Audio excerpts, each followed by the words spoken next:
Beleza, estamos gravando. Boa noite mais uma vez. Vamos para a nossa segunda aula de História do Brasil, dando aí continuidade ao segundo reinado. E agora a gente vai se despedir de Pedro, né? E vendo a crise do Império, como é que a República é proclamada. Mas aí eu fiquei devendo para vocês que no final da aula passada eu trouxe algumas questões de abolição e também da Guerra do Paraguai. E eu sei que é um tema um pouco confuso, né? E aí a Beatriz, ela não está presente agora no momento, mas ela questionou como essas questões vêm caindo no Enem, né? Então, eu dei uma passadinha aqui, vou botar aqui na tela para vocês. Eu peguei as últimas provas do Enem, 2020, 19, fui até 2015. E eu observei que o segundo reinado, ele cai de ano sim, ano não. Então, a gente teve, em 2020, não teve questão de segundo reinado, 2019 tem uma questão de segundo reinado, a questão 48. 2017, nós temos uma questão que vai falar de abolição nas entrelinhas, e 2015 também na questão 23, fala aí de abolição sobre a Lei Áurea de forma mais explícita. Então a gente observa, né, que embora a prova não traz todo ano um tema, ela tem pingado, né? Basicamente todo ano ímpar vem uma prova, vem uma questão de segundo reinado. Como a gente está agora no Enem 2021, é muito provável que venha mais uma vez uma questão de segundo reinado. Na prova de 2017, eu achei bem interessante, porque a questão que eles colocam vai muito ao encontro do que eu falei sobre o protagonismo negro na questão da abolição da escravidão, né? A questão, ela fala o seguinte, deixa eu aumentar aqui um pouquinho para vocês enxergarem. Tá dando para vocês enxergarem a questão 76? A questão fala o seguinte: sou filho natural de uma negra africana livre da costa da mina Nagô de Nação, de nome Luísa Marim Pagan, que sempre recusou o batismo e a doutrina cristã. Minha mãe era baixa de estatura, magra, bonita, a cor era de um preto retinto e sem lustro. Tinha os dentes alvíssimos como a neve. Era muito altiva, geniosa, insofrida. Dava-se ao comércio, era quitandeira, muito laboriosa, e, mais de uma vez na Bahia, foi presa como suspeita de envolver-se em planos de insurreição de escravos que não tiraram efeito, ou seja, que não deram em nada. Nesse trecho de suas memórias, Luiz Gama ressalta a importância ou seja, vamos fazer aqui uma pausa antes de ir para as questões. A questão, ela vem com todo um texto, né, meio quase poético, de Luiz Gama, falando sobre a mãe dele. E aí, a questão, ela não está falando claramente de abolição, né? Mas a gente vai saber que Luiz Gama, inclusive, foi enredo da Escola de Samba Cubango ano passado. Então, quem gosta de carnaval, falaram de Luiz Gama. Ele era um dos principais abolicionistas. E Luiz Gama, por ser escravo, né, escravo alforriado, livre, na verdade ele conseguiu comprovar que ele nasceu livre, né? Como eu falei na última aula, a lei do ventre livre, em que pese, né, ela era uma lei que já estava ali caminhando para o ideal abolicionista, ela não tinha muita eficácia porque a criança não tinha para onde ir. E outra questão complicada é que o escravo, ele não tinha certidão de nascimento. Então, quando ele chegava na idade de 8 anos, que teoricamente estava livre da tutela, não tinha muito como provar. E Luiz Gama, ele consegue comprovar. Ele era muito dado ao direito, né, em que pese ele não pôde se formar como advogado por questão de ser negro, não podia estudar, mas era considerado um advogado praticante. E aí, o que a prova fala? Nesse trecho das memórias de Luiz Gama, que era um negro abolicionista, um dos mais importantes nomes do movimento abolicionista brasileiro, ressalta qual a importância. Letra A, dos laços de solidariedade familiar. Letra B, estratégias de resistência cultural. Letra C, mecanismos de hierarquização tribal. Letra D, instrumentos de dominação religiosa. Ou letra E, limite da concessão de alforria. O que vocês acham? A, B, C, D ou E? Tendo em vista o que eu falei na última aula, e é que o Enem de 2017 traz. Eu acho que é o que ele fala da parte que a mãe dele nunca recusou outro nome por ser, ser negro e tal. Eu só não lembro qual é a questão agora, a opção. Seria a resistência cultural. Resistência cultural, acho que é isso. Beleza. A Gabi foi na letra E, limite da concessão de alforria. Tá, então assim, como eu falei na última aula, o movimento abolicionista ele teve várias vertentes, né? Então, tanto dos políticos liberais, de movimentos, né, abolicionistas, mas sobretudo da resistência negra. E como é que se dava a resistência negra? Lembra que eu falei da questão da religião de matrizes africanas que os negros mantiveram, né, da questão dos nomes das nações, como a nação Nagô. Então, a forma de resistência foi uma resistência cultural. Tudo que nós temos hoje na sociedade brasileira, que vem dos escravos, né, questão de alimentar, questão musical, né, o samba, os batuques de tambor, alguns movimentos culturais, festividades religiosas, né, como a Folia de Reis, que é de uma cultura negra africana. Então, a forma de resistência se deu muito através da cultura. Então, o texto, aí vai ser a letra B, a prova, vai falar de movimento abolicionista sem falar de abolição. Então, percebam como a prova traz, às vezes, alguns temas, né? Então, é importante saber que Luiz Gama foi esse abolicionista e como os negros, exatamente, Ana Beatriz, a recusar o batismo, né, que era uma imposição cristã, europeia, branca. Então, é uma forma de... Acertei? Acertou, Edson. Ah, que bom. Tá? A Gabi falou das limites da condição de alforria. No caso, não fala de alforria da mãe. Fala que ela era africana livre. Na verdade, você não fala de limite, né? Fala que ela era africana livre, mas é que ela era quitandeira, trabalhava muito. Então, embora falava de alforria lá em cima, nos primeiros adjetivos, não falava desse limite. Então, por isso não é a letra E, tá? Então, de novo, eu não sei se foi a Beatriz que entrou agora, que falou da questão, vou só reforçar, né, que as últimas provas que eu olhei 6 provas do Enem agora, de 2015 a 2020, na verdade 5 provas, pelo menos em todo o ano ímpar veio uma questão de segundo reinado, e em 2015, 2017, uma questão sobre abolição. Como eu falei, em 2015, de forma clara, falando do 13 de maio, e em 2017, de forma um pouco mais branda, né, falando de Luiz Gama, e aí essa forma de protagonismo negro dentro do movimento abolicionista, que é através da resistência cultural, e aí reforçando a importância da nossa última matéria. Bacana, pessoal? Então, dito isso... Professor, não querendo te cortar, pode falar, Gabi. A Bruna... Desculpa, Bruna não. Beatriz Mesquita colocou no grupo que ela tá no 4G e que o Wi-Fi caiu, e pediu para o senhor gravar a aula, porque ela não vai conseguir assistir. Tá sendo gravada. Beleza, depois eu mando o link para ela. Obrigado aí pelo aviso, Gabi. Então, dito isto, pessoal, feita essa análise das provas, né, a gente vendo como cai a matéria, que fica muito mais tranquilo, dá para a gente entender, né, que às vezes a matéria ela não vai vir fria, né, com data, com o nomezinho do personagem histórico, mas ela vem naqueles meandros, né?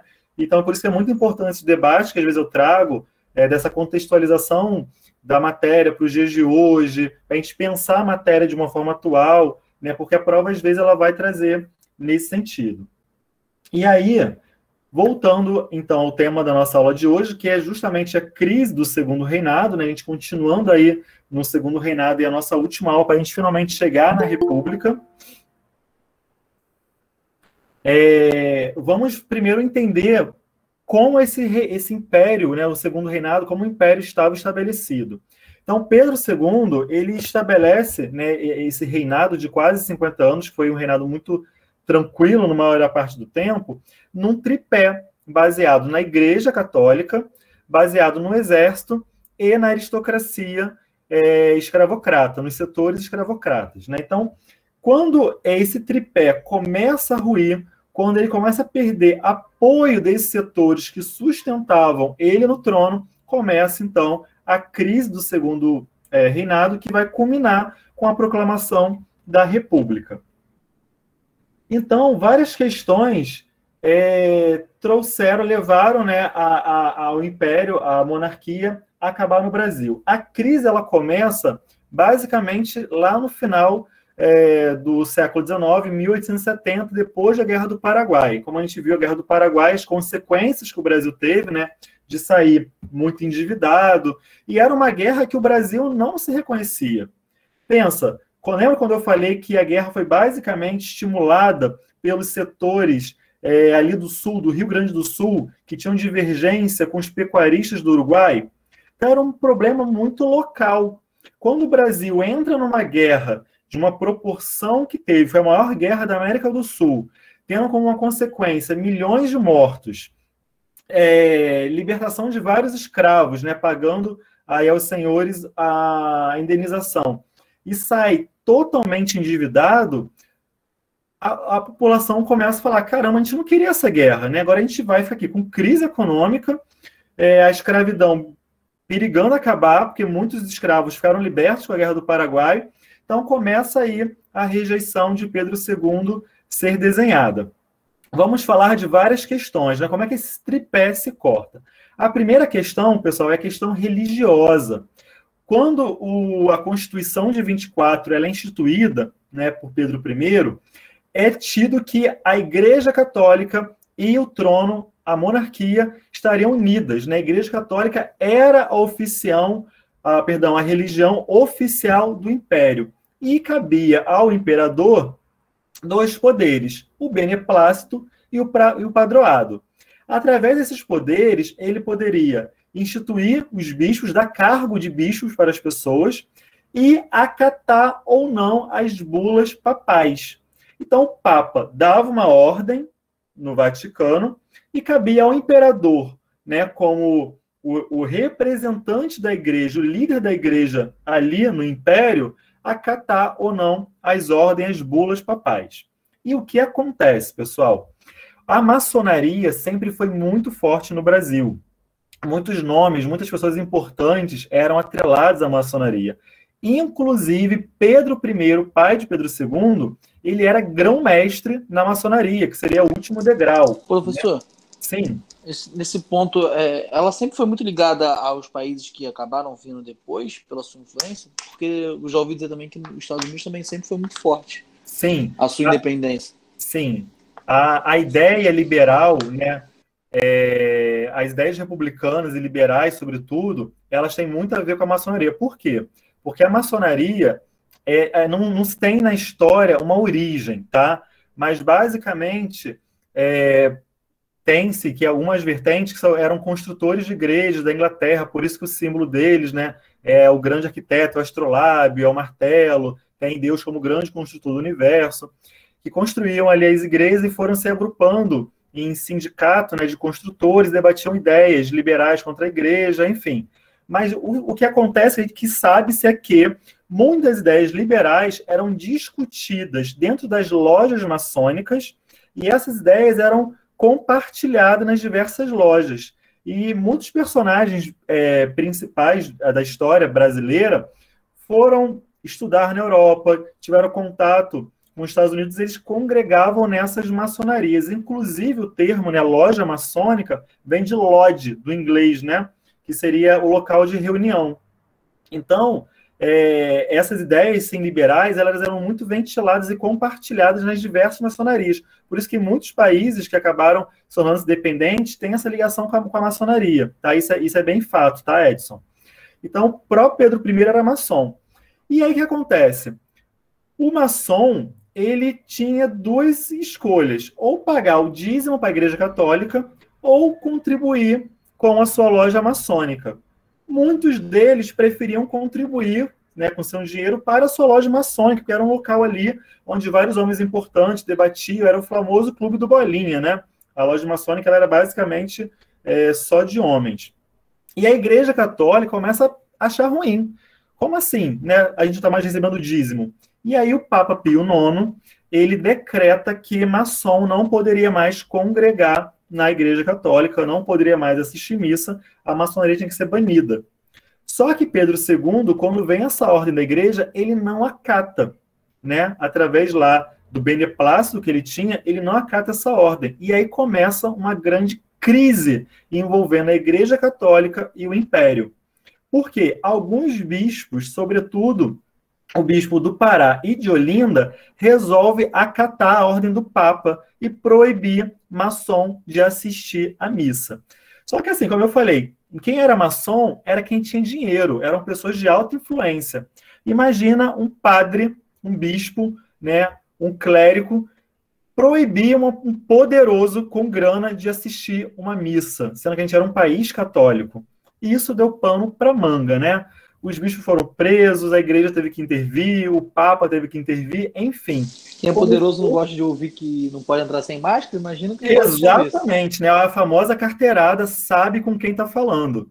E aí, através dessa passividade de Pedro II de acatar a ordem do Papa de proibir a maçonaria, a Igreja Católica começa a retirar, então, aí o apoio a Pedro II. Então, o primeiro tripé dos três que eu falei, que era a Igreja Católica, começa a ruir. Outra questão que também tira mais um apoio de Pedro II é a questão abolicionista. Quando a abolição ela vai sendo, né, ela vem desde 1850, mas todas aquelas leis, ainda que sem uma eficácia prática, via-se ali o Império assinando, outorgando aquelas leis, lei do ventre livre, lei do sexagenário, lei do Eusébio de Queiroz, né? A elite agrária escravista começa também a tirar o apoio do Império, porque eles não queriam perder os escravos, né? Eu faço uma diferença, tem a elite agrária escravista e a elite agrária que não dependia da mão de obra escrava, sobretudo a cafeeira, que já usava mão de obra livre. Mas a grande maioria do Brasil era ainda feita de elite agrária, ainda usava mão de obra escrava. Então, ele perde também esse apoio desses poderosos por ver que a família real estava, de certa forma, apoiando o movimento abolicionista toda vez que liberava, que outorgava uma lei de liberação dos escravos. Outro fator, pessoal, foi a questão militar. Lembra que eu falei que no final da Guerra do Paraguai o exército saiu muito fortalecido? Então, quando o exército sai fortalecido da Guerra do Paraguai, ele começa a observar que o Império não dava muita bola para o exército, que o Império dava muito mais bola para a marinha, e os militares do exército eles queriam uma participação política muito maior. E começam a exigir de Pedro II essa participação política. E naquele momento também ventilava-se no exército um ideal positivista muito forte, que é um ideal que todo mundo já ouviu falar, de ordem e progresso. O que esse ideal falava? Que para um país progredir, deveria haver ordem, um controle e progresso, sempre andar para frente, não poderia andar para trás. E um dos baluartes, um dos pensadores, né, do pensamento positivista é Augusto Comte, que fala o quê? Que a monarquia é um atraso. Monarquia é atraso de vida. Para um país progredir, não pode haver monarquia, não pode haver rei. Então, essa ideia que o exército, né, já desgostoso, descontente já com a falta de participação política, eles pensam assim, na hora da guerra me mandam, né? Na Guerra do Paraguai eu fui lá, eu lutei, eu que defendi o Brasil. Mas na hora das decisões políticas eu não tenho poder. Então o exército estava já desgostoso com a postura de Pedro II, ainda bebendo dessas águas do pensamento positivista de ordem e progresso, resolve também tirar aí o apoio do nosso imperador. E a gente vê que o tripé, deixa eu voltar aqui a tela, está totalmente quebrado, né? Então, a igreja, por causa da maçonaria, tira o apoio. O exército, por causa das ideias positivistas, tira o apoio. E os setores escravocratas, por causa do abolicionismo, também tira o apoio. Então, uma coroa, né, um trono, que se apoia num tripé, o tripé quebrou, a coroa cai. Então, foi assim, foi essas causas, né, que levam aí ao fim do segundo reinado. Outras questões também, como o crescimento da imprensa liberal, também vão ajudar muito para essa crise, porque a imprensa, ela batia muito em Pedro II. Essa foto que eu trouxe aí, que é uma caricatura, é uma charge, né, lá do final já do Império, de 1887, nós temos Pedro II dormindo com um jornal chamado O País no colo. O que essa charge traz? Observem comigo. Está o imperador com o país no colo e dormindo. Ou seja, ele está com o país ali no colo dele e dormindo, está inerte, não está fazendo nada.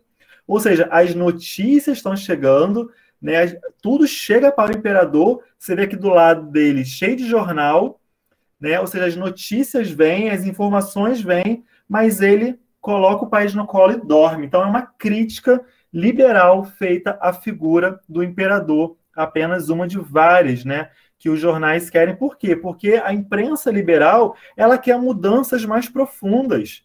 Gente, para fazer a abolição da escravidão, a primeira lei foi de 1850. Só em 89 foram 39 anos para fazer a abolição da escravidão, ou seja, em que pese havia movimentos, né, de progresso, eles eram muito lentos, eram passos muito de formiga. E havia já um clamor para movimentos, para uma mudanças mais profundas na sociedade e no país. Né? E, por fim, mas não menos importante, o republicanismo. Né? Esse movimento republicano, né, é criado um manifesto republicano que vai, de forma avassaladora, colocar esse ideal de república para o Brasil. Contudo, o nosso ideal republicano ele era muito mais histórico do que revolucionário. Tá? Os republicanos brasileiros eles não queriam uma revolução, porque sempre houve medo no Brasil do povo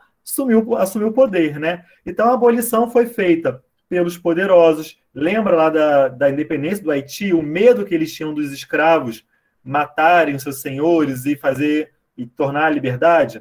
A nossa independência foi feita pela mão dos poderosos e a nossa república também vai ser proclamada pela mão dos poderosos. Ou seja, nós não somos republicanos revolucionários, mas republicanos históricos, conservadores. O que eles queriam? Que quando Pedro II morresse, não tivesse mais uma sucessão ao trono, mas a república seria, então, estabelecida. O que acontece? Pedro II viaja para Paris, né, muito doente, fazer alguns exames, tratamento, e o Marechal Deodoro da Fonseca, ele recomenda ao imperador não voltar mais ao Brasil, porque a república seria estabelecida. Ou seja, a nossa república ela é proclamada, primeiro, sem a participação popular, como todos os grandes atos, né, como eu falei, independência, abolição, ela é proclamada sem participação popular, por Marechal Deodoro da Fonseca, essa figura aí, né, que vai ser o nosso primeiro presidente, e através de um golpe militar, porque não foi algo, né, não foi um processo, não foi instituído pelo Congresso, não foi feito por um debate político, mas foi feito de uma forma impositiva por um grupo revoltoso, no caso aí, pelo Exército Brasileiro, que queria justamente essa maior participação como tudo aqui, né? na vida do Brasil. Pois não, Edson? Como tudo aqui, né? É um grande ciclo vicioso. Exatamente. E aí a gente pode fazer essa justa e correta analogia que você fez. Né? Como tudo no Brasil, como até os dias de hoje, todos os grandes movimentos acontecem sem a participação popular, sempre por um grupo que quer poder e se sente fora, né, desse círculo do poder. Porque na política nada é feito por benesse, né, por boa vontade, mas é muito por interesse. Então, todos os movimentos na política são sempre movidos pelo interesse daquele grupo participar, né, ter o poder político que vem com o poder econômico, né, que vem com o poder decisório, e sempre de uma forma muito favorecendo o seu próprio grupo, né?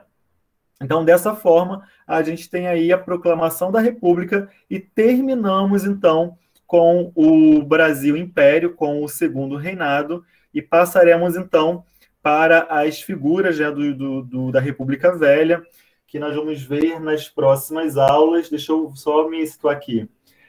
Na semana que vem, a gente não vai ter aula normal, vai ser uma aula de revisão, tá? Eu vou fazer toda uma revisão de primeiro reinado, segundo reinado e período regencial. Vou tentar trazer as últimas provas do Enem, como esses assuntos caíram, para a gente debater. Vou fazer toda a revisão em cima de questão, em cima de debate, análise das questões do Enem, como vocês pediram da última prova. Oi, Gabi. O tema da aula agora foi crise do segundo reinado e proclamação da República. Tá bom? Só vi agora a sua pergunta no chat. Perdão, mas acho que já ficou claro já, né? Tá? Então, pessoal, na próxima aula, nós vamos fazer uma grande revisão de todas essas últimas, 1, 2, 3, 4, 5, as últimas 6 aulas, tá? Vai ser uma revisão só com questão. Eu não vou trazer slide. Então, assim, eu já postei hoje lá no Classroom todos os PDFs, as apostilazinhas das últimas aulas. Então, passem o olho, vê o ponto que está com dificuldade para vocês, tá? Que não está claro, que vocês não lembram, ou que não ficou muito claro a explicação. Tragam para a próxima aula, para a gente poder discutir e treinar bastante aí na prova, tá bom? Bem, esse assunto é um assunto bem tranquilo. Acho que gravando, né, fixando na memória essa figura aqui do tripé, de como se dava a relação do imperador com os grupos de apoio, a gente consegue entender muita matéria. Então, esse é um bom mapa mental, essa figura aí. Tá bom? Ficou alguma dúvida, pessoal, sobre esse assunto? Tá tranquilo? Não, prof. Tá tranquilo. Tá tranquilo? Então, beleza. Então, recapitulando. Aula que vem, do dia 9, vai ser uma grande revisão, tá? De todo o Brasil Império. Dia 16, a gente entra na República da Espada. E dia 23, a gente não tem aula, a gente volta no dia 30. Tranquilo? Então, a partir do dia 16, começa aí Brasil República. Vamos passar por Getúlio Vargas, que sempre cai na prova. Vamos passar pela ditadura militar, civil-militar, até os últimos presidentes. Tranquilão? Tranquilão, prof. Aí a aula que o senhor não vai dar, a Daiane vai repor aula? Isso, a minha aula do dia 23, ela entra com a aula que eu peguei dela. Se esse ano cair a ditadura, né? Estão dizendo que talvez não caia. Vamos fazer uma análise aí da prova de 2019, 2020, para a gente sentir como é que essa banca do Enem trouxe. Beleza. Vai discutindo isso. Bacana? Valeu, professor. Uma ótima Professor. noite. Diga-me. Vou aproveitar que você é claramente um homem muito inteligente, que estuda muito, que fez muito curso. Hoje eu fiz a prova do OpenMap e acabou que sobrou um tempo para poder conversar com a professora que estava aplicando. E ela estava falando que, como ano passado, né, no caso a gente estava conversando, né? Tava eu, ela e mais uma menina da sala, minha amiga. Enfim. E aí a gente estava conversando e surgiu o assunto sobre... como o ano passado, se não me engano, teve o índice mais baixo, né, de notas, de que talvez esse ano as questões o nível das questões fosse um pouco menor. Você acha que procede isso?